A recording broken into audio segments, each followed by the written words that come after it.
Beyond the Mic with Sean Dillon. We're joined on the star line by 1/4 of the harmony of a band with Grammys, Dove, ACM, and CMA awards. They're out on tour near you. We welcome the Papa Mau Mau of the legendary Country Music Hall of Fame band, the Oak Ridge Boys, Richard Sterban. Well, Sean, thank you so much. It's a pleasure to talk to you personally and to all your fine listeners out there, really. Thank you, Richard. Let's go beyond the mic. You left Elvis 50 years ago to join this fellowship of music. How has your life been so blessed since then? Well, it was kind of an interesting time in my life.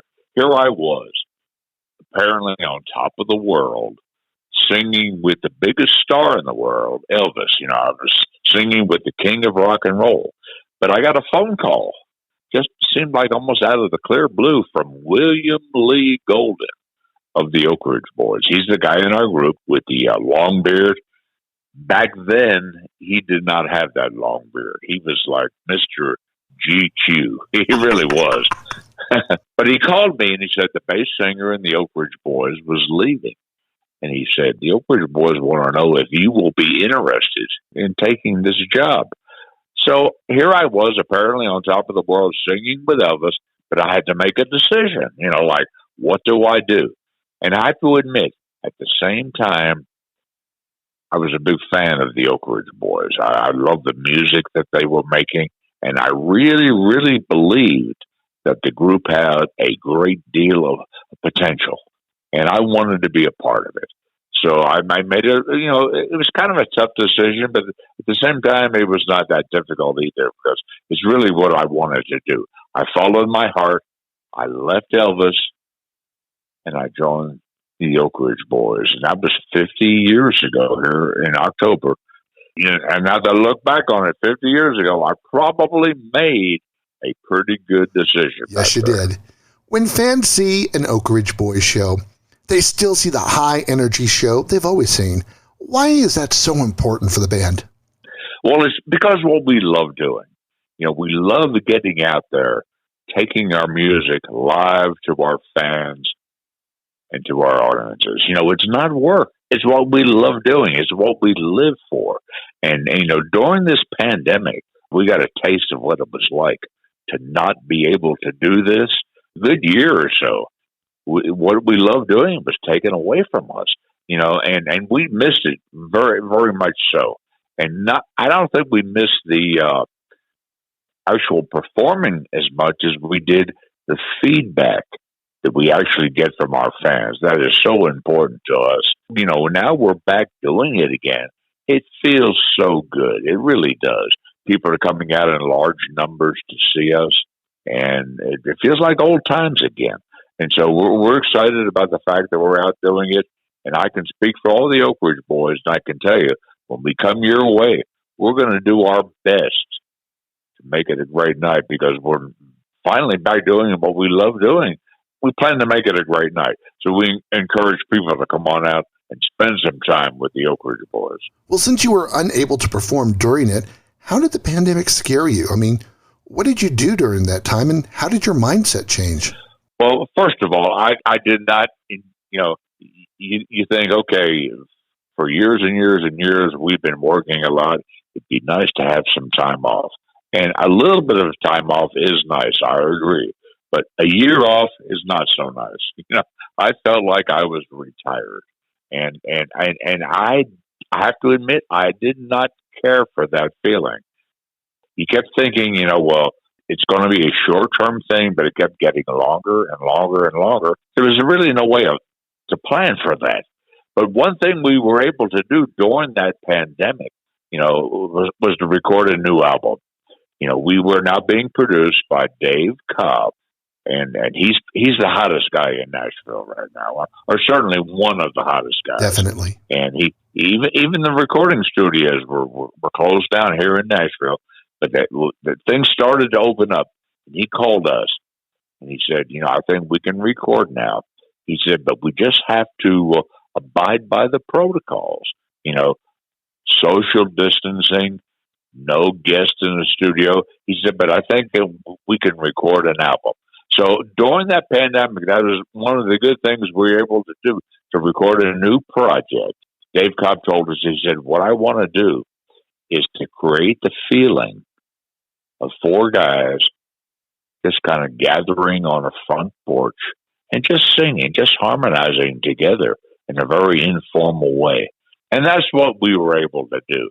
We came up with some great material. You know, Dave Cobb is, first of all, a master at capturing feelings like that.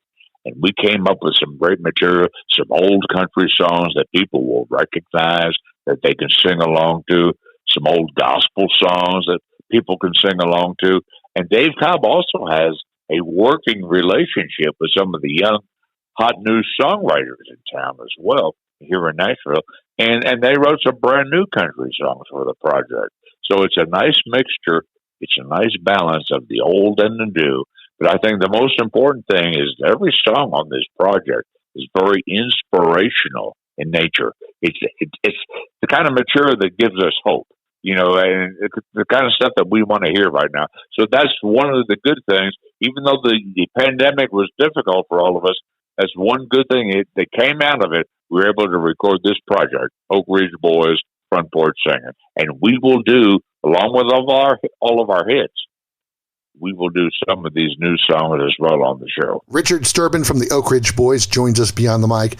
Richard, you said crowd feedback fuels you. When did you think, hey, I can do this? And where does your love of music come from? You know, it's kind of interesting. The first singing, and I know you'll have a hard time believing this, but the first singing I ever did was as a boy soprano, and that's a fact. Shock! I was about I was about 6 years old, and I was in church. I was in Sunday school, and I remember that experience, you know, like it was yesterday. I don't remember the song I sang because that was so long ago, but I still can picture that experience in my mind of me being in front of the congregation in church, you know. And I felt impressed that day as a boy of only 6 years old, believe it or not, that this is what I was meant to do with my life. You know, I was meant to sing in front of people. And I kind of followed that dream, you know, and I had a high voice until I got into junior high school. In seventh grade, I was still singing tenor in the glee club. But over the summer, between seventh grade and eighth grade, my voice made a drastic change. And boy, did it change. And in eighth grade, the choir teacher could not believe the difference. She put me in the second bass section, and obviously I've been there ever since. When you're on the road, what do you do on your downtimes? Do you have hobbies, or what do you do to make times between each stop go a little bit faster? Well, you know, I think that if you ask that question to any one of the Oak Ridge Boys, you would get a different answer. We're all different people. We all have different personalities, and we like to do different things. You know, for the longest time, you know, I was a runner, and I would go out and run, and then I took my bike on the road, and I go out and bike. Now that I'm older, I can't really do that like I used to. But I am a huge baseball fan, and during the afternoon, I try to find baseball, you know, on television. If not, I get it on I watch a replay of a game on my iPhone or something because I just love the sport. And everybody does things in different ways. But I think, you know, one of the reasons we're still able to do this at our age is because I think we've learned how to pace ourselves. You know, I think as you get older, it's important to get enough rest. So while, it's good to go out and run and exercise, it's also important to get some rest. And one thing that is important for me personally is to not spend a lot of time talking during the day when I have to sing at night, because that really kind of wears your voice down. So proper diet and, you know, getting enough rest, I think that's also very, very important, especially as we get older. From the Country Music Hall of Fame band, the Oak Ridge Boys, Richard Sterban joins us beyond the mic, and it's time for the Rocky Nate. 8 random questions. Answer with the first thing that comes to your mind. Richard, there's no pressure. I will do my best to handle this. Okay. Favorite Elvis song? Probably Burning Love. A hunk of Burning Love. And it's for a little bit of a selfish reason. Why?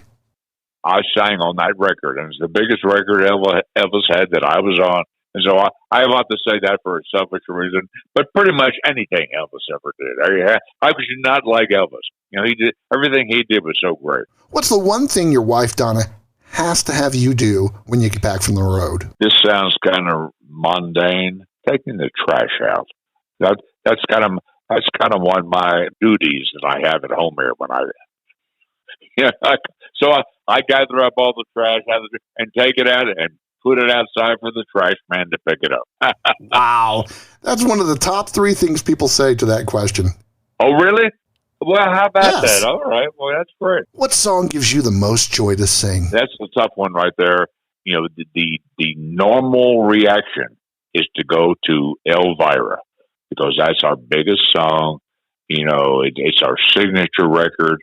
It's the song that makes everybody happy. But on a more serious note, I think one of the highlights of an Oak Ridge Boys show is when William Lee Golden sings Thank God for Kids. That is a special moment in our show. And you look out in the audience and you see people holding hands.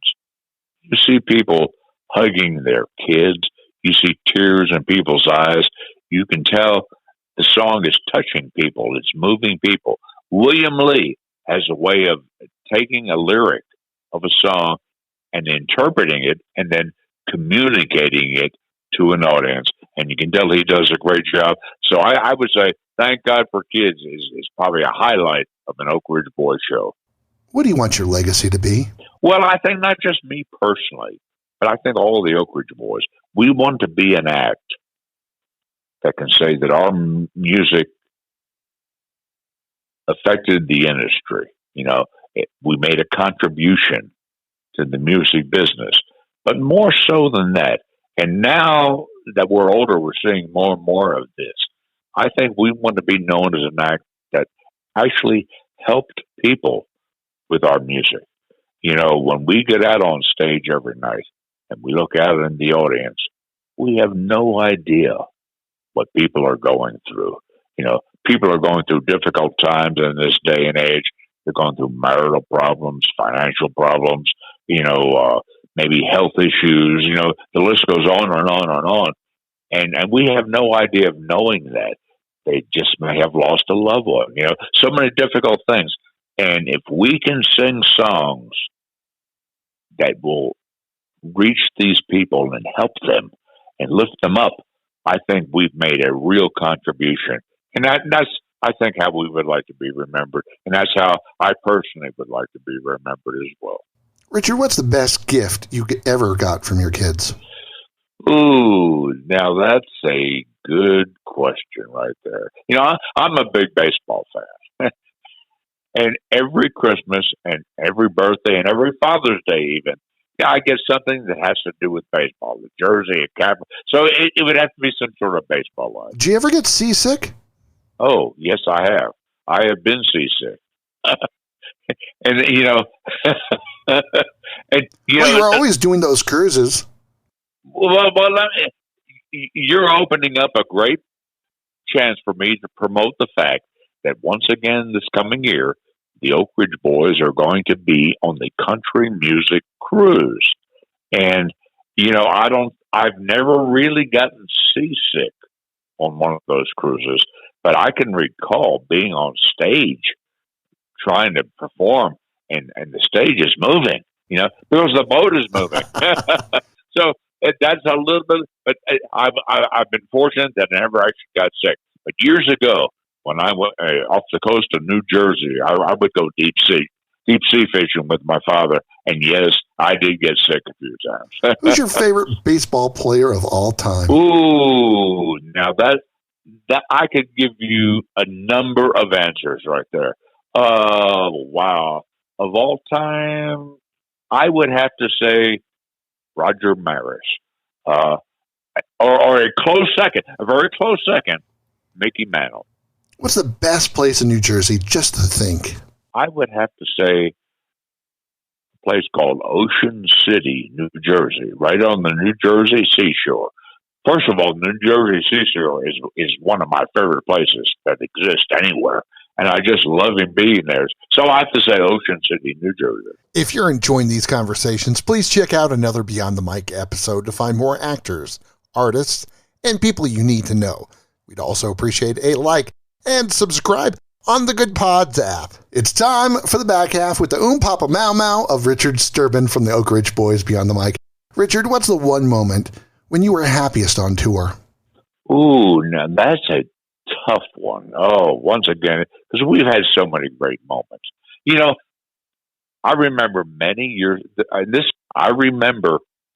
ago singing at the Congressional Barbecue on the lawn of the White House. We were invited by Ronald Reagan, who was president then. He invited us to sing at the Congressional Barbecue.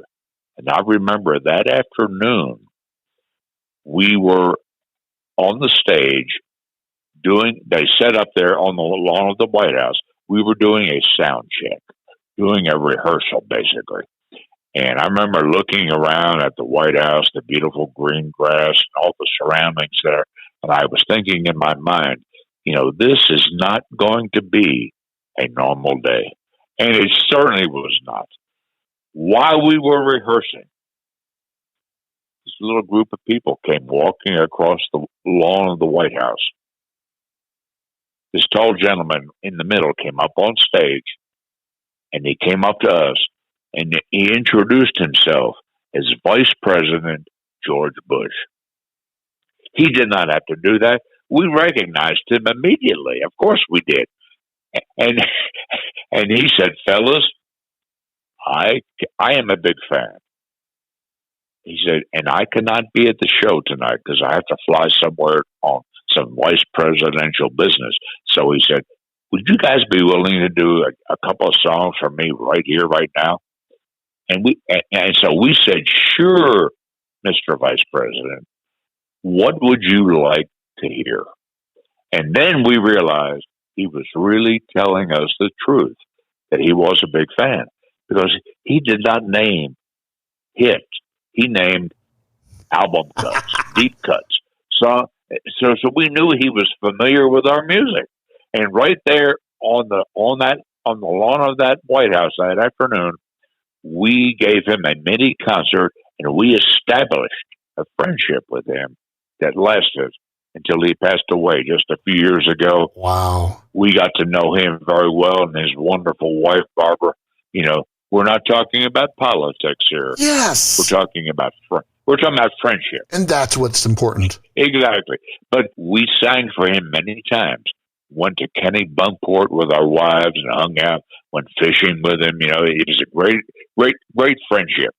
And we always sang for him. We had to sing in his living room there, right there in Kenny Bunkport. And he always invited the neighbors over, And of course, and it was a special time. But one thing that was very common, every time we performed for President Bush, he had to hear his favorite song, which was Amazing Grace. Not too long before he died, he asked us if we would sing Amazing Grace at his funeral. And we said, sure, Mr. President, you can count on us. But, we had no idea that we were going to be in Spokane, Washington, of all places. And we're doing our Christmas show. After we did our Christmas show, we went directly to the airport, got on a private jet that was donated to us by a very dear friend, flew all night, got to Houston, sang at President Bush's funeral. We sang Amazing Grace, which was a very, very emotional experience, to say the least. We got on the private jet after the funeral, flew back to a place called Kennewick, Washington, did another Christmas show. We did not miss a date, but the most important thing is that we kept our promise to President Bush. He always taught us to do the right thing, and we really believed that was the right thing to do, so we were able to keep our promise. But it all went back to that day on the lawn of the White House when we met him. It was a very special time. Being on tour for 50 years, it could be routine or mundane, but every time you hit the stage, it becomes fresh. It has to, because your love of the music. How has music touched your soul?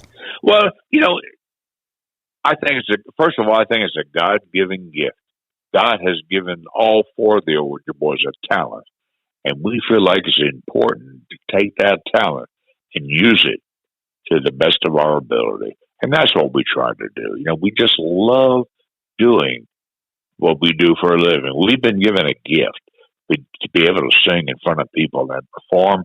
We've been doing it for many, many, many years. And let me say this right here, right now. We do not plan to retire. I think we have to be realistic. We have to, we're not kids any longer. And we don't have that many more years. I think we all will agree to that. But we're going to keep doing this as long as we can do it because we love doing, because it's a gift from the good Lord above. And so until He tells us that it's time to hang it up, we're going to keep doing it because it's really, really what we love doing. What do you have to tell singers and songwriters who dream one day to just be like you? Well, I think the best advice that I could give to a young singer or young songwriter is to, first of all, you have to make a decision in your life. And this probably includes anything that you would want to do in life, not even the music business, just the music business. If you want to be a carpenter or a plumber or whatever, you got to decide that's what you want to do. And then to be the best that you can do, possibly be at what you want to do. So if you want to be a singer, if you want to be a songwriter, then I think you have to write songs. If you're a singer or musician, you have to work on your craft, become the best that you can possibly be, and perform at every chance that you can get, because you never realize or never will know when somebody important is listening, when you can get that break in your career. So I think being the best that you can possibly be every time out there is probably the best advice that I could give any young person. It's time for One Big Question with Richard Sterban from the Oak Ridge Boys Beyond the Mic. Richard, how has Nashville changed for the better, and how has Nashville changed for the worse? Well, I think Nashville has become when I first moved here, we had one tall building in town. It's called the LNC Tower, Life and Casualty Insurance and Company. Now, that is one of the smaller buildings in town. We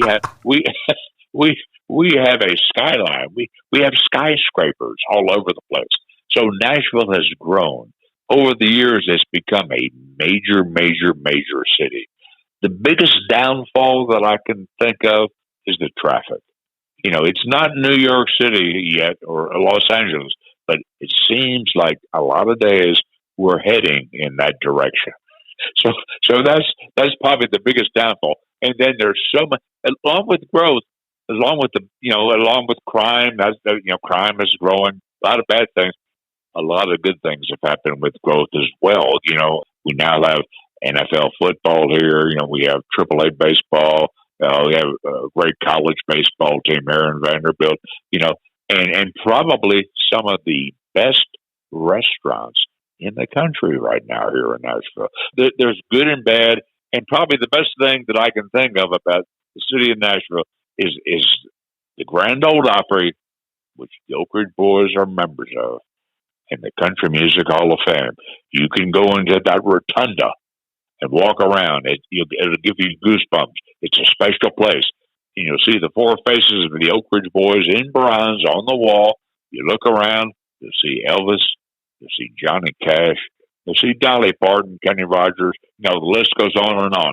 So for the Oak Ridge Boys to be a part of the Grand Ole Opry and the Country Music Hall of Fame is so special, it's really beyond words. What's one story that you haven't told before, but it's important for you to tell before you leave?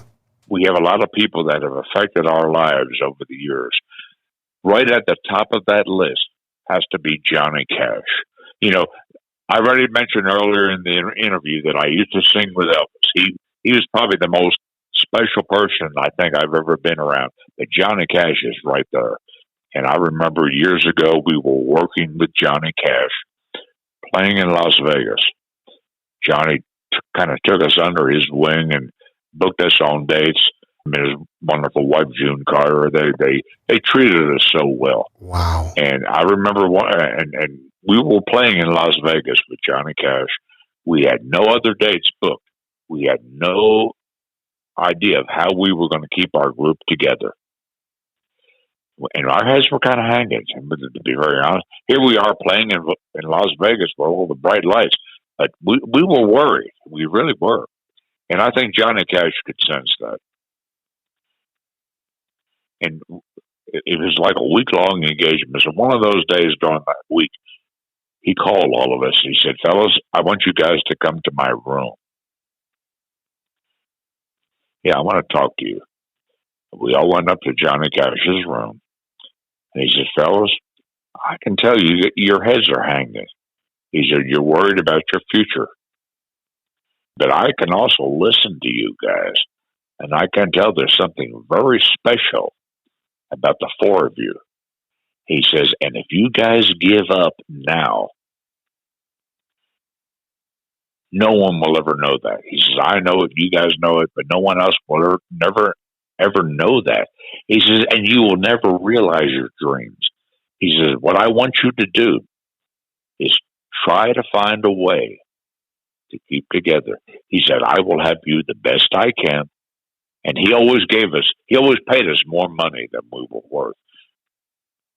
We would sign a contract with him, and he would always give us more money than what the contract called for. That's the kind of person he was. He said, I will help you all I can, but it's still up to you guys to do it. To make a long story short, we walked out of that room that day because Johnny Cash said, if you do that, he says, I promise you, good things are about to start happening, and you guys will make it. And so I remember walking out of that room, the four of us, instead of our heads hanging, we said, wow, if Johnny Cash thinks we can make it, we are going to make it. And sure enough, just a short time after that, we met Jim Halsey, who became our manager. He is still our manager today. He signed us to our first recording contract, which was ABC Dot Records. He acquired Ron Chansey to be our producer. We started having hit records. This story could go on and on and on. But we started having hit records, and we finally won our first CMA award for Vocal Group of the Year. And I remember when we won that award, we ran up on stage to get our award, but instead of going to stage left to receive our award, we went to stage right, where Johnny Cash was standing, because he was hosting the show. And he hugged all of us, and he said, fellas, see, and he had that big booming voice. He said, fellas, see, I told you so. Outstanding. So I don't think there would be an Oak Ridge Boys today if it wasn't for Johnny Cash and for his inspiration that he gave all four of us.